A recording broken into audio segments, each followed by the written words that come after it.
इस बार की survivor series कितनी बड़ी रही है तो आपको पता है, लेकिन जरा फैक्ट्स के मामले में भी बात कर लेते हैं। तो सर्वाइवर सीरीज की जो इस बार की व्यूअरशिप है वो मतलब 2022 के कंपैरिजन में 44% ज्यादा है। 17,138 जो अटेंडेंस थी सर्वाइवर सीरीज की, और ये 2021 में जो ब्रुकलिन में हुई थी सबसे ज्यादा, उसका रिकॉर्ड तोड़ दिया। इसके साथ साथ ऑल टाइम मर्चेंडाइज का रिकॉर्ड भी सर्वाइवर सीरीज ने तोड़ दिया। सीएम पंक की सोशल मीडिया पर जो पोस्ट थी उसने भी सारा रिकॉर्ड तोड़ दिया, और जो स्पॉन्सरशिप का रेवेन्यू है 2022 के कंपैरिजन में वो बढ़ गया है 24%। तो अब जो सारी हम बातें आंखों से या फीलिंग कर रहे हैं, अब वो बिजनेस जब कागज पर भी लिखे जाएंगे सर्वाइवर सीरीज के लिए, तो नंबर्स कुछ बहुत अलग डेटा दिखाएंगे पहले के कंपैरिजन में। Okay, hello chatters, my name is Rohit and you are watching Wrestle Chatter. Welcome है गाइस आपका वॉइस ऑफ रेसलिंग के एक और नए एपिसोड में। जरा मुझे बताना कि सीएम पंक के वापस आने से रेसलिंग में आपको कैसा मजा आ रहा है, डब्ल्यूडब्ल्यूई में आपको कैसा मजा आ रहा है। और सबसे पहले हम लोग बात करते हैं ड्रू मैकिंटायर के बारे में। तो ड्रू मैकिंटायर ने अपने ट्विटर अकाउंट पे डब्ल्यूडब्ल्यूई के इंस्टाग्राम पोल का एक स्क्रीनशॉट शेयर किया है, जहां पे आप सबसे पहले डब्ल्यूडब्ल्यूई का ये जो इंस्टाग्राम की स्टोरी वही देखो।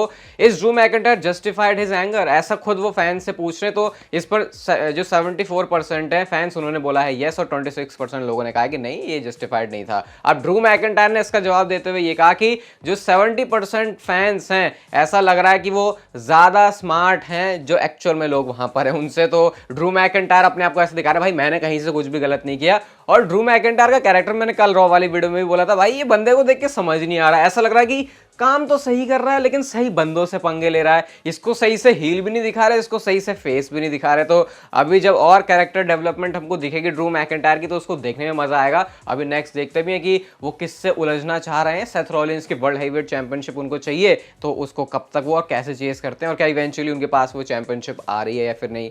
डब्ल्यूडब्ल्यूई ने अपने ट्विटर अकाउंट पे सीएम पंक के लिए एक ट्वीट किया है, जहां पे वो लिखते हैं who should CM Punk's first match back be against, यानी वो खुद ही पूछ रहे भाई चलो हमें बता दो कि पहला मैच किससे चाहिए। और अब तो हमको इस बात को मान लेना चाहिए कि डब्ल्यूडब्ल्यूई अपने फैंस की सुनती है, और उसका बहुत बड़ा एग्जांपल है कि जो सीएम पंक वापस आ गए हैं। वरना जो कांड हुए इनके बीच में पहले, जिस पर एक पूरी डेडिकेटेड डॉक्यूमेंट्री वीडियो आने वाली है बहुत जल्दी, 1-2-3 दिन में मैं उसको पूरी लाने की कोशिश कर रहा हूं, तो उसके बाद भी आ गए, तो मतलब कि फैंस की सुन रहे हैं। और यहाँ पर नीचे फैंस ने कोई फिन बैलर का नाम लिख रहा है, कोई बटिस्टा को मेंशन कर रहा है, कोई डोमिनिक मिस्टेरियो की बात कर रहा है, ऑब्वियसली सेथ रॉलिंस तो यहाँ पर है ही, लोगन पॉल, तो मतलब लिस्ट बहुत सारी लंबी है।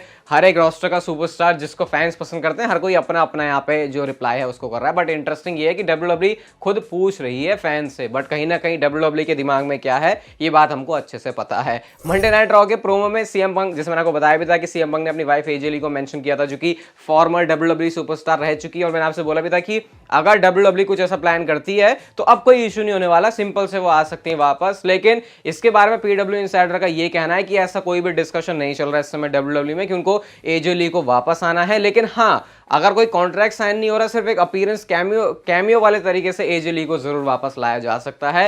एंड मैं सही बता रहा हूं, अगर सीएम पंक की एक एंट्रेंस होती है जहां पर एजे ली उनके साथ होती है, तो वो एक नेक्स्ट लेवल की चीज होगी। वैसे हमने पास्ट में ऐसा देखा नहीं है कि डब्ल्यूडब्ल्यूई ज्यादा कुछ सीएम पंक और एजे ली की केमिस्ट्री दिखा रही है, क्योंकि एजे ली की केमिस्ट्री तो हर किसी के साथ ही हो रही थी। लेकिन अभी वाला जो सीन है वो काफी चेंज हो गया है। तो सीएम पंक और एजे ली अगर साथ में दिखते हैं तो इस पार्टनर, इस पावर कपल को देखने में मजा आएगा। बट ऐसा कोई लॉन्ग टर्म वाला नहीं है, कैमियो वाले तरीके से डब्ल्यूडब्ल्यूई शायद उसको यूज कर सकती है। हम चलते हैं गाइस अपनी अगली स्टोरी की तरफ। और जैसा मैंने आपको क्वेश्चन पूछा ना कि सीएम पंक के वापस आने के बाद आपको कैसा लग रहा है, तो अभी रेसल वोर्ड्स का ये कहना है कि डब्ल्यूडब्ल्यूई में जो इस समय माहौल है, जो एनर्जी है, वो बहुत ज्यादा हाई है, इतनी हाई जैसा पिछले कुछ सालों में नहीं हुई है। तो जब बैक स्टेज माहौल, एनवायरनमेंट कुछ इस तरीके का होता है, तो टेलीविजन पर भी वो चीज बहुत अच्छी तरीके से रिफ्लेक्ट होती है, और फिर हमको वो प्रोडक्ट को देखने में मजा आता है। And it is all because of CM Punk and his return. इसके साथ साथ गाइस, माहौल किस वजह से अच्छा, ये भी आपको थोड़ा सा एक्सप्लेन कर देता हूं। ये तो मैंने आपको कल वीडियो में बताया था, कल रॉ के बाद शाम को वीडियो आई थी चैनल पे, तो अब 2 वीडियोस देखने की चैनल पर थोड़ी सी आपको शायद आदत डाल लेनी चाहिए।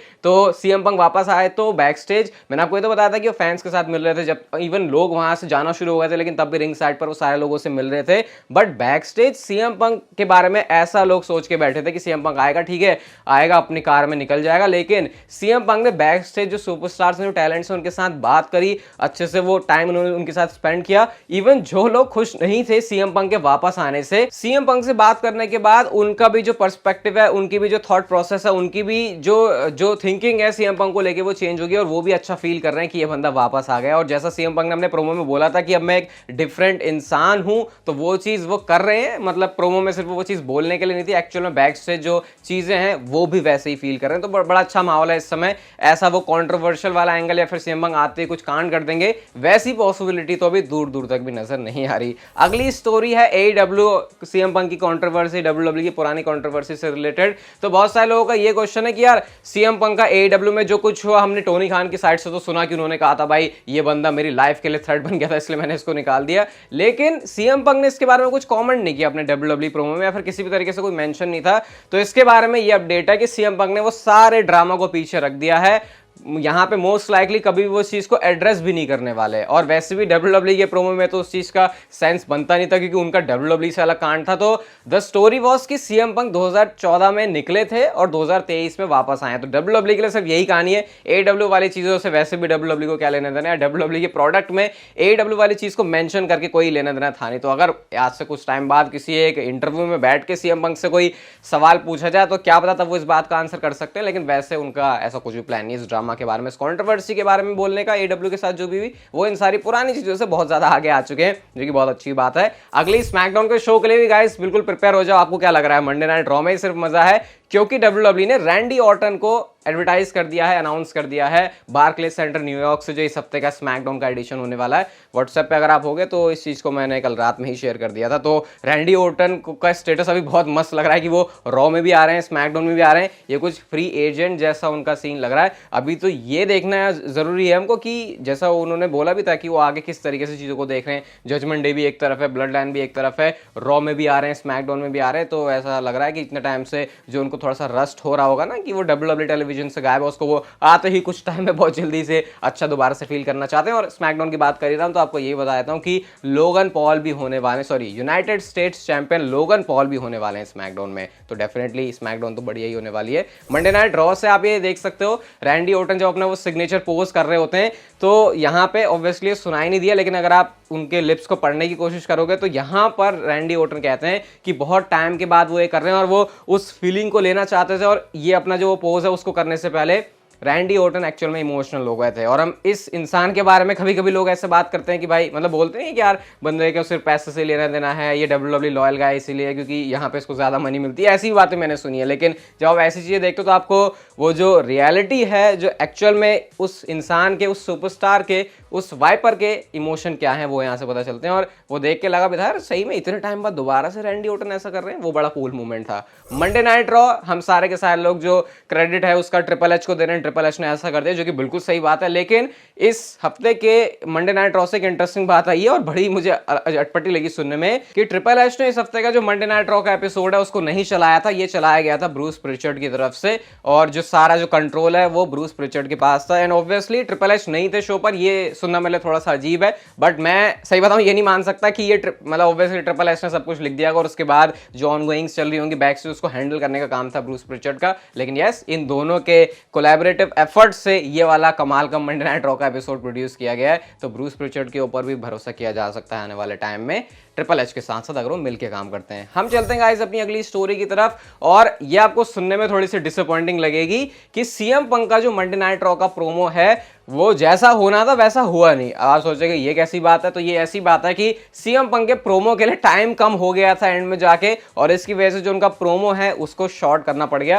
रैंडी ऑर्टन और डोमिनिक मिस्टेरो का मैच जो है वो थोड़ा सा लंबा चल गया और इसकी वजह से ये जो चीज है इसमें WWE को थोड़ी सी एडजस्टमेंट करनी पड़ी। अब लोग कह रहे हैं भाई नाया जैक्स वाला सेगमेंट ही हटा देते तो मुझसे बढ़िया तो सीएम पंक का प्रोमो हो जाता। लेकिन ऐसा नहीं था कि सीएम पंक ने जो प्रोमो में बातें कही वो कुछ कम हो गई। एक्चुअल में जो उनको बातें बोलनी थी उनको उन्होंने थोड़े शॉर्ट वर्ड्स में फिनिश कर दिया, शॉर्ट सेंटेंसेस में फिनिश कर दिया। और उसके बाद ये जो रॉ का वैसे सही है भाई, अभी सीएम पंक सब कुछ भी ना बोले तो सही है भाई, अभी तो लगातार ही आने वाला है। वैसा थोड़ी है कि यार ये बंदा एक ही बार आ रहा है फिर ऐसा कुछ। तो ये था सीएम पंक के प्रोमो से रिलेटेड मंडे नाइट रॉ से एक फैक्ट। हम चलते हैं अपनी अगली स्टोरी की तरफ और ये सर्वाइवर सीरीज की बड़ी एक इंटरेस्टिंग सी ये जो कॉमिक टाइप आर्ट है ये शेयर करी है है इंस्टाग्राम पे उन्होंने अपने, और ये वही मोमेंट है ना जब बीच में सेथ रॉलिंस तो गाली गलौज कर रहे हैं, उधर से रैंडी ओर्टन और सीएम पंक एक दूसरे से ग्रीट कर रहे हैं। मैंने आपको बताया भी था वीडियो में सर्वाइवर सीरीज के बाद वाली, तो उसी का एक एनिमेटेड वर्जन जो है सीएम पंक ने शेयर किया है, और उनकी दोस्ती यारी का यहाँ से पता भी चल रहा है अच्छी तरीके से। सीएम पंक और डब्ल्यूडब्ल्यूई के बीच में कॉन्ट्रैक्ट डील साइन हो गई, लेकिन इसके बारे में एक बहुत बड़ी चीज सामने आई है, और मैं ढूंढ भी रहा था इसको कि कब मुझे पता चलेगा इसके बारे में, और मैं आपके साथ शेयर करूंगा कि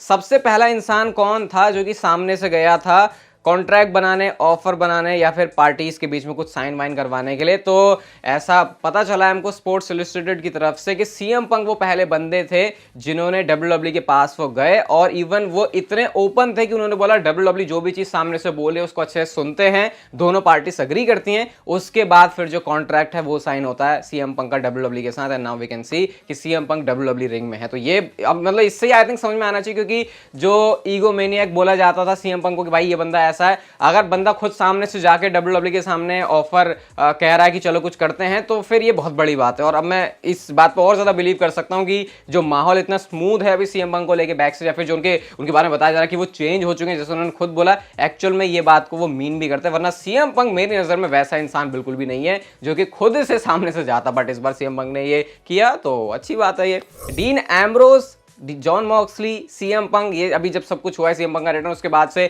बहुत बातें चल रही है कि अब तो सीएम पंक के बाद डीन एम्ब्रोस भी वापस आएंगे, जॉन मॉक्सली वापस आएंगे, और फैंस अब इस चीज को और पॉसिबल होता हुआ देख रहे हैं। पहले तो मैं आपसे बहुत बार बोल ही चुका हूं कि मेरे हिसाब से तो डीन एम्ब्रोस का रिटर्न होगा ही होगा डब्ल्यूडब्ल्यूई में, 99.9999% कंफर्म ही है। बट यस, अभी मैं आपको बताता हूं कि क्या है उसका सीन, और डीन एम्ब्रोस, जॉन मॉक्सली ने क्या रिएक्शन दिया है अपना सीएम पंक के रिटर्न को लेकर। ये कुछ फैंस को डिसअपॉइंट कर सकता है। जब उनसे पूछा गया कॉमिक बुक की तरफ से कि सीएम पंक वापस आए हैं तो उसके बारे में क्या कहना चाहते हो आप, तो डीन एम्ब्रोस, जॉन मॉक्सली ने ये कहा कि you don't want to know what I think, यानी कि तुम्हें नहीं जानना चाहिए कि मैं क्या सोचता हूं। और उन्होंने ये भी कहा कि मैंने उसको देखा नहीं है, और साथ में फिर वो ऐसा कहा कि हंसते भी हैं। इसका मतलब इनडायरेक्टली जॉन मॉक्सली के पास कुछ ऐसा है बोलने के लिए सीएम पंक के रिटर्न के लिए जो कि फैंस को खुश नहीं करेगा, और इसलिए वो चीज वो बोलना नहीं चाहते, और इस पर वो हंस भी रहे हैं और कह रहे हैं कि मैंने उस चीज को देखा भी नहीं है। तो अभी ये वाला एटीट्यूड डेफिनेटली डीन एम्ब्रोस का बिल्कुल भी पसंद नहीं आने वाला फैंस को। लेकिन मैं तो उस डीन एम्ब्रोस को जानता हूं जो कि डब्ल्यूडब्ल्यूई में था ना, मैं यहाँ पे कुछ अगेंस्ट में बोलने वाला हूं, ना मैं कुछ साथ में बोलने वाला हूं।